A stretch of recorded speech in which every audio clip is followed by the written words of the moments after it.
Epístola de Paulo aos Gálatas, capítulo 3.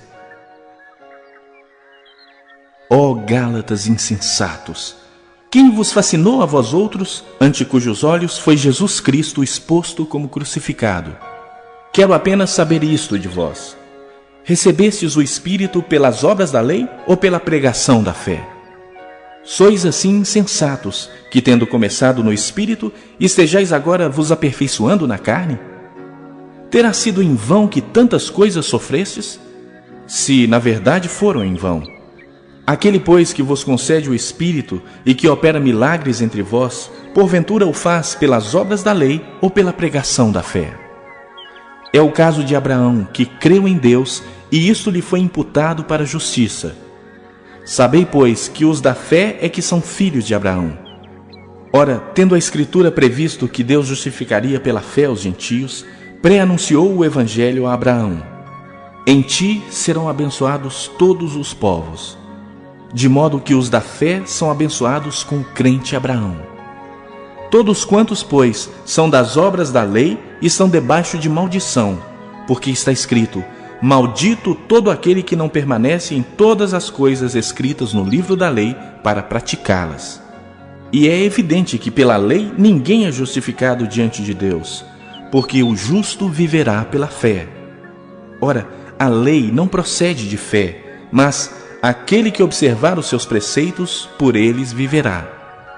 Cristo nos resgatou da maldição da lei, fazendo-se Ele próprio maldição em nosso lugar, porque está escrito: maldito todo aquele que for pendurado em madeiro, para que a bênção de Abraão chegasse aos gentios em Jesus Cristo, a fim de que recebêssemos pela fé o Espírito prometido. Irmãos, falo como homem. Ainda que uma aliança seja meramente humana, uma vez ratificada, ninguém a revoga ou lhe acrescenta alguma coisa. Ora, as promessas foram feitas a Abraão e ao seu descendente. Não diz "e aos descendentes", como se falando de muitos, porém como de um só, e ao teu descendente, que é Cristo. E digo isto: uma aliança já anteriormente confirmada por Deus, a lei, que veio 430 anos depois, não a pode abrogar, de forma que venha a desfazer a promessa. Porque se a herança provém de lei, já não decorre de promessa, mas foi pela promessa que Deus a concedeu gratuitamente a Abraão. Qual, pois, a razão de ser da lei? Foi adicionada por causa da transgressão, até que viesse o descendente a quem se fez a promessa, e foi promulgada por meio de anjos pela mão de um mediador. Ora, o mediador não é de um, mas Deus é um. Jeremias, capítulo 51. O Senhor Deus diz: eu farei com que venha um vento destruidor contra a Babilônia e o seu povo. Mandarei estrangeiros para destruírem o país, como o vento que joga longe a palha. Quando chegar esse dia de destruição, eles atacarão de todos os lados e deixarão a terra deserta. Não permitam que os soldados da Babilônia atirem as suas flechas ou vistam as suas couraças. Não deixem de matar os jovens. Destruam todo o exército. Eles serão feridos e morrerão nas ruas das suas cidades. Eu, o Senhor Todo-Poderoso, não abandonei Israel e Judá. Mas o povo da Babilônia tem pecado contra mim, o Santo Deus de Israel. Fujam da Babilônia, salve-se quem puder. Não sejam mortos por causa do pecado da Babilônia.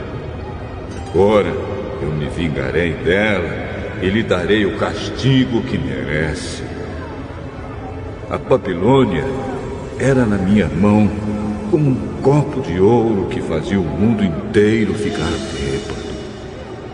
As nações beberam o vinho que havia nela e ficaram loucas. De repente, a Babilônia caiu e ficou arrasada. Chorem por ela. arranjem remédio para suas feridas, e assim talvez ela seja curada. Os estrangeiros que moravam lá disseram: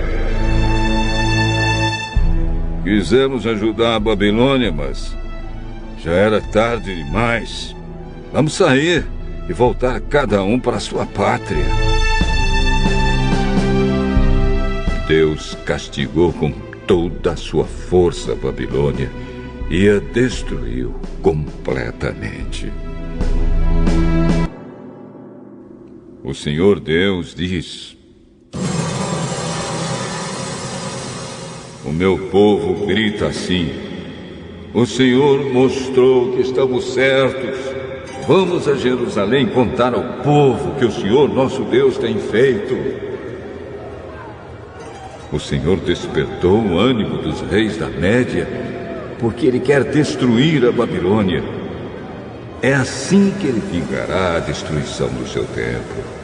Os oficiais ordenam: afiem as suas flechas, apontem os seus escudos, deem o sinal para atacar as muralhas de Babilônia. Reforcem a guarda, coloquem sentinelas, ponham homens de tocaia. O Senhor Deus fez o que havia planejado. Ele cumpriu a ameaça que tinha feito a respeito do povo da Babilônia. A Babilônia tem muitos rios e muitos tesouros, mas chegou a hora e o fio da sua vida está cortado. O Senhor Todo-Poderoso jurou pela sua própria vida que ia trazer muitos homens para atacarem a Babilônia. Eles chegarão como uma nuvem de gafanhotos e darão o grito de vitória. Pelo seu poder, o Senhor Deus fez a terra. Com a sua sabedoria, Ele criou o mundo. E com a sua inteligência, estendeu o céu como uma barraca. Quando o Senhor dá a ordem, as águas rugem no céu. Ele manda as nuvens subirem dos fins da terra. Ele faz o raio para a chuva e manda o vento sair dos seus depósitos. Diante disso, todos os seres humanos são tolos e ignorantes. Todos os que fabricam ídolos ficam desapontados porque fazem deuses falsos que não têm vida. Esses ídolos não valem nada. São uma tapiação. Serão destruídos quando o Senhor vier castigá-los. O Deus de Jacó não é assim. Foi Ele quem fez todas as coisas e escolheu Israel para ser o seu povo. O seu nome é Senhor, o Todo-Poderoso. O Senhor Deus diz: Babilônia, você foi o meu porrete de guerra. Você foi as minhas armas de combate. Por meio de você, eu despedacei nações e acabei com reinos. Por meio de você, esmaguei cavalos e cavaleiros e destruí carros de guerra e aqueles que os dirigiam. Por meio de você, matei homens e mulheres, despedacei velhos e moços e esmaguei homens e moças. Por meio de você, esmigalhei pastores e os seus rebanhos, despedacei lavradores e os seus bois de arado, e esmaguei governadores e altas autoridades.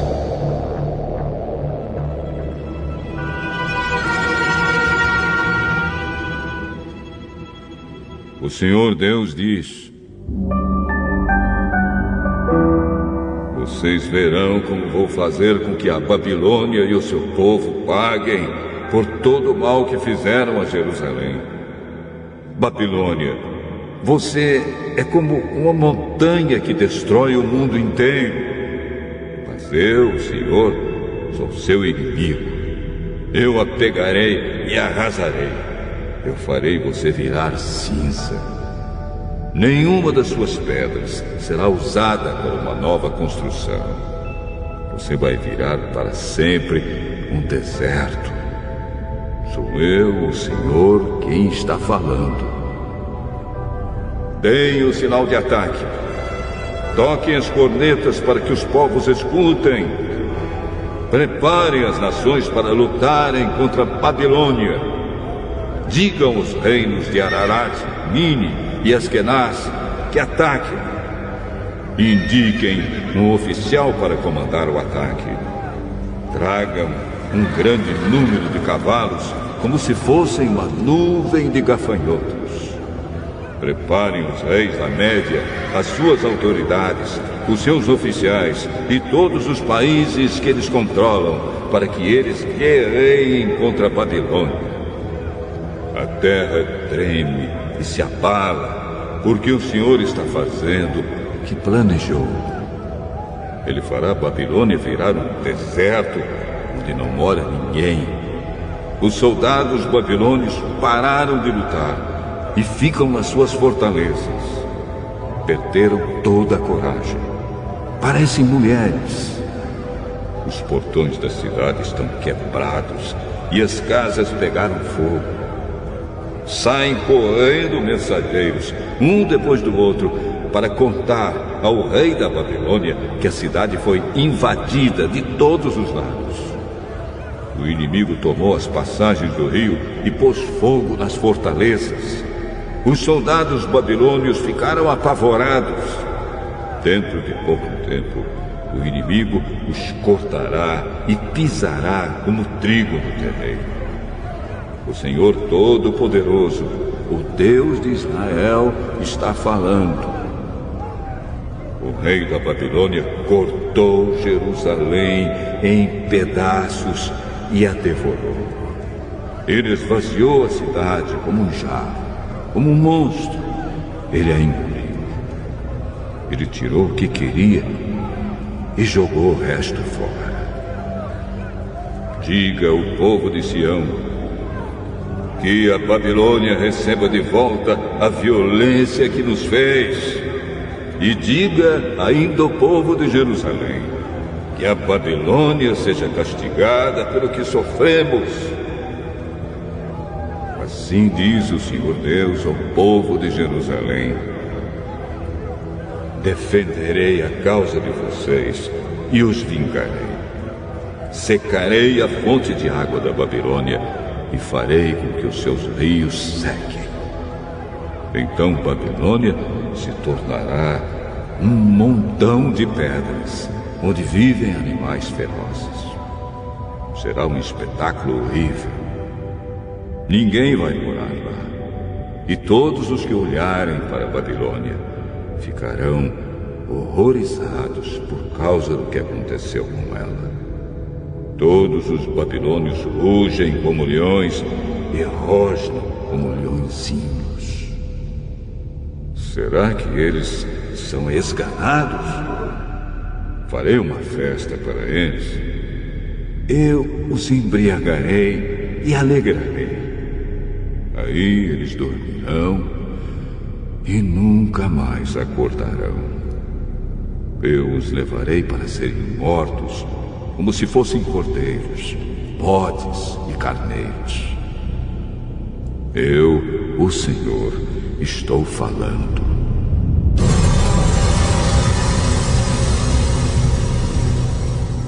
O Senhor Deus diz: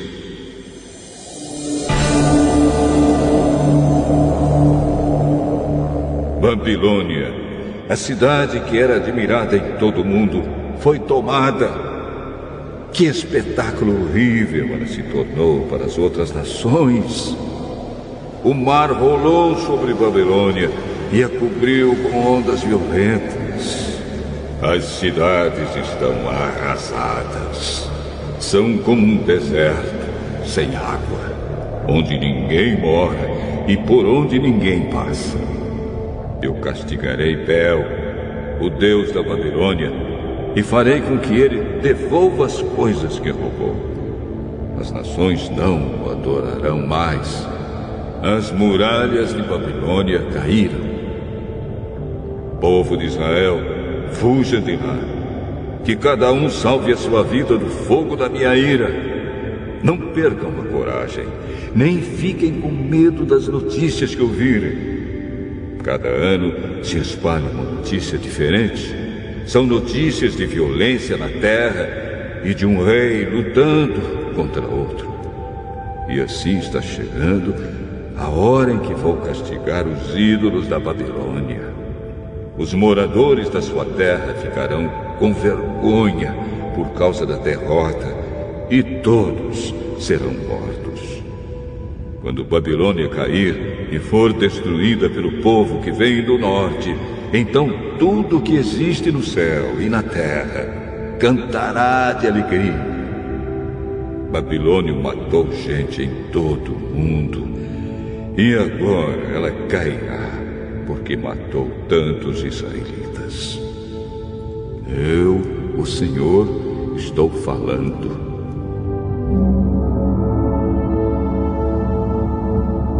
O Senhor diz: meu povo que está na Babilônia, vocês escaparam da morte. Agora andem, não fiquem esperando. Embora estejam longe de casa, pensem em mim, o Deus de vocês, e lembrem de Jerusalém. Vocês dizem: estamos envergonhados porque fomos insultados. Estamos humilhados porque os estrangeiros invadiram os lugares santos do templo. Por isso, digo que está chegando a hora em que vou castigar os ídolos da Babilônia. E os feridos vão gemer, espalhados pelo país inteiro. Mesmo que a Babilônia pudesse subir até o céu e construir ali uma fortaleza, ainda assim eu mandaria gente para destruí-la. Eu, o Senhor, estou falando.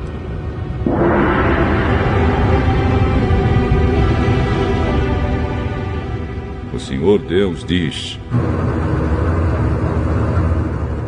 escutem os gritos em Babilônia, gente chorando por causa da destruição que há no país.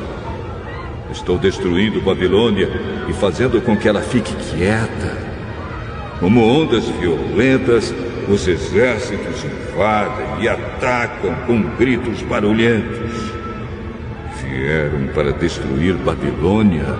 Os seus soldados são presos e os seus arcos e as suas flechas são quebrados. Eu, o Senhor, sou Deus que castiga o mal. Eu vou tratar Babilônia do jeito que ela merece. Farei com que os seus governantes fiquem bêbados, e também os seus sábios, as suas autoridades e os seus soldados. Eles vão dormir e nunca mais vão acordar. Sou eu, o Rei, quem está falando. O meu nome é Senhor, o Todo-Poderoso.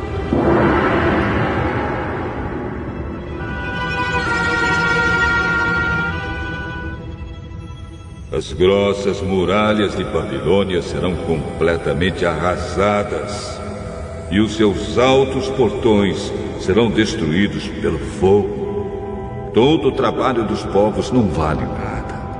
Os esforços das nações se acabam nas chamas. O Senhor Todo-Poderoso falou.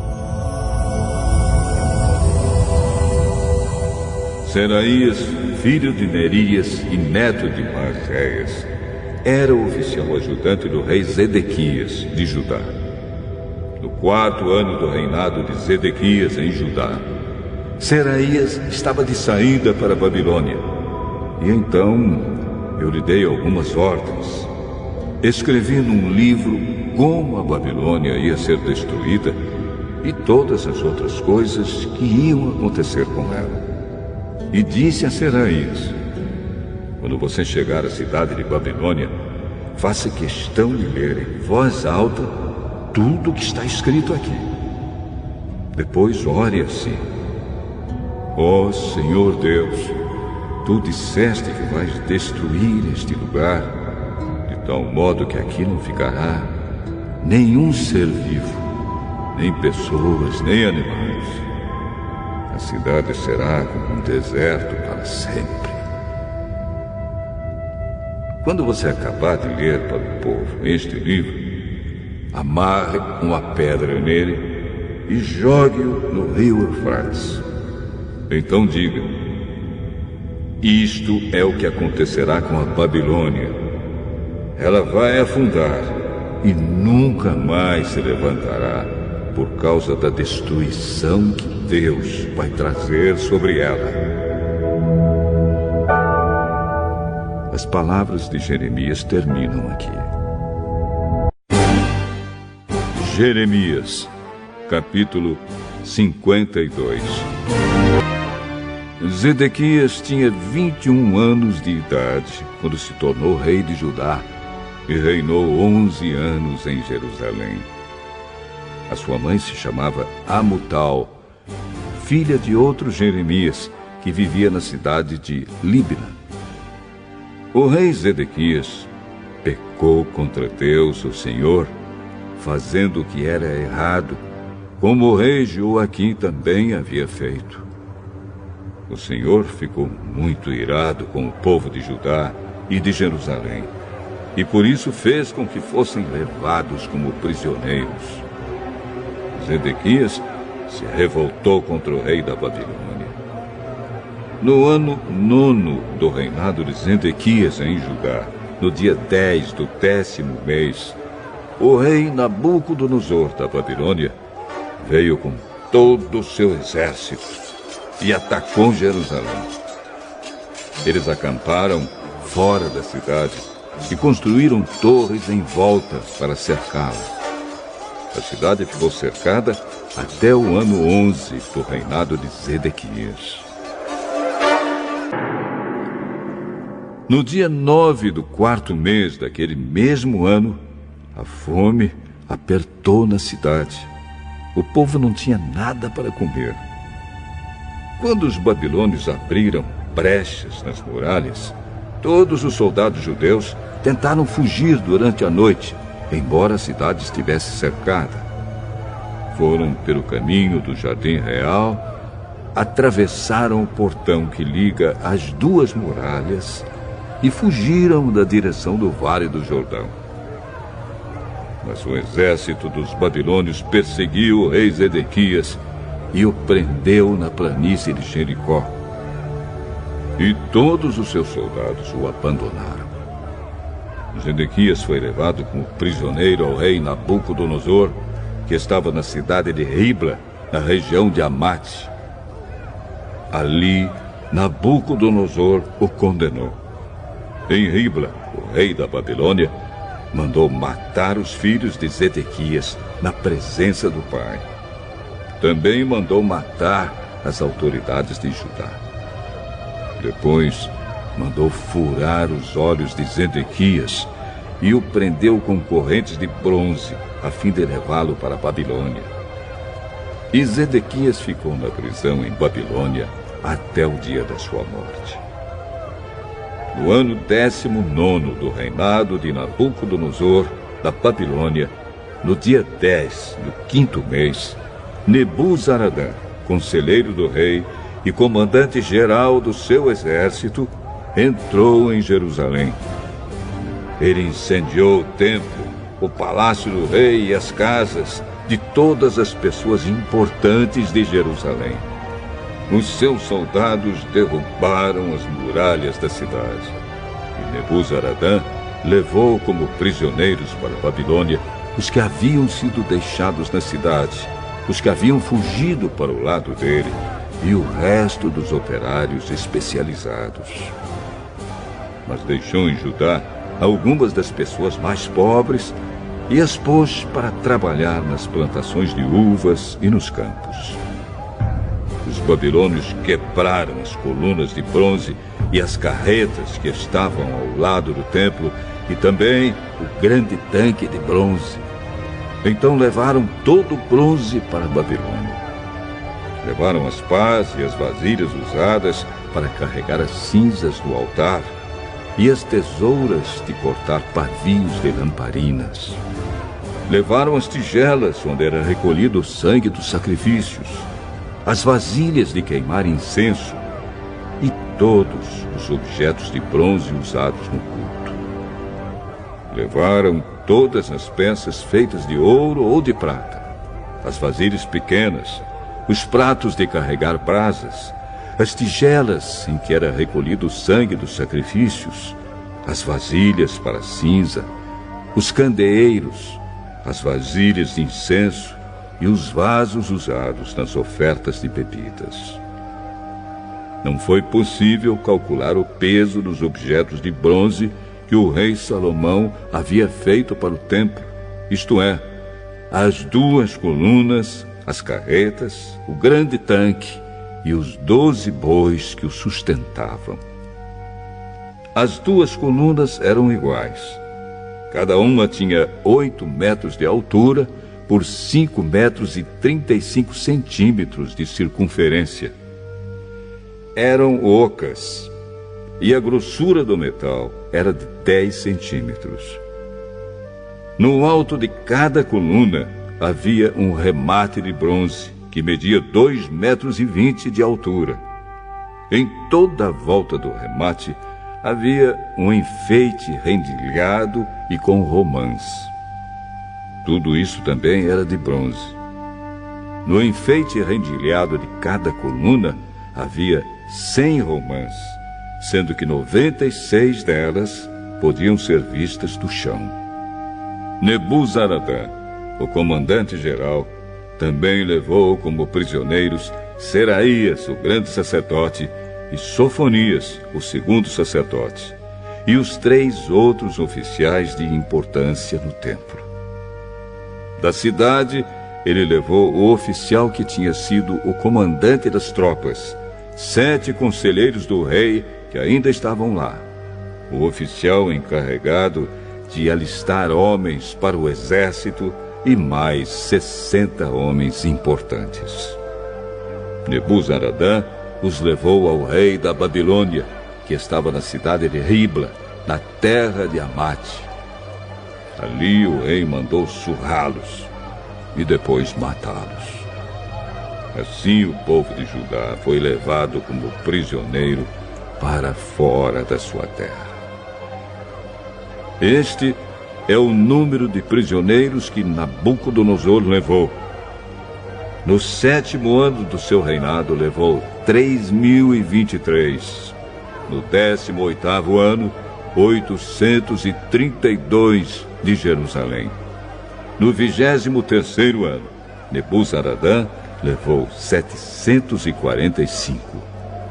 Ao todo, foram levadas 4.600 pessoas. No ano em que se tornou rei da Babilônia, Evil-Merodach foi bondoso com o rei Joaquim de Judá e o libertou da prisão.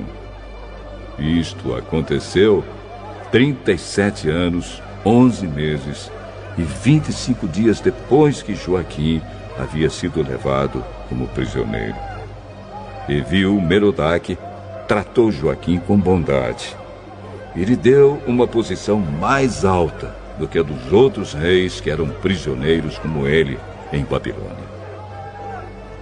Assim deixaram que Joaquim tirasse as suas roupas de prisioneiro e vestisse as suas próprias roupas e comesse junto com o rei pelo resto da sua vida. E todos os dias, enquanto viveu, recebeu do rei uma pensão para o seu sustento. Salmo 144 de Davi. Louvem o Senhor Deus, a minha rocha. Ele me prepara para a batalha e me ensina a combater. Ele é a minha rocha e a minha fortaleza, o meu abrigo e o meu libertador. Ele me defende como um escudo e eu confio na sua proteção. Ele põe as nações debaixo do meu poder. Ó Senhor, que é o ser humano para que penses dele? Que é um simples mortal para que te preocupes com ele? O ser humano é como um sopro. A sua vida é como a sombra que passa. Ó Senhor, abre o céu e desce. Toca nas montanhas e elas soltarão fumaça. Manda relâmpagos e espalha os inimigos. Atira as tuas flechas para fazê-los fugir. Lá do alto estende a mão. Tira-me do mar profundo e salva-me.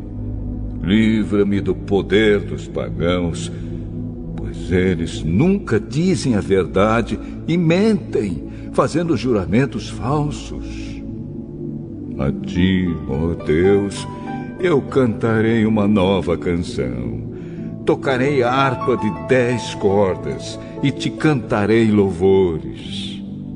Tu dás a vitória aos reis e livras da morte o teu servo Davi. Salva-me dos meus inimigos cruéis.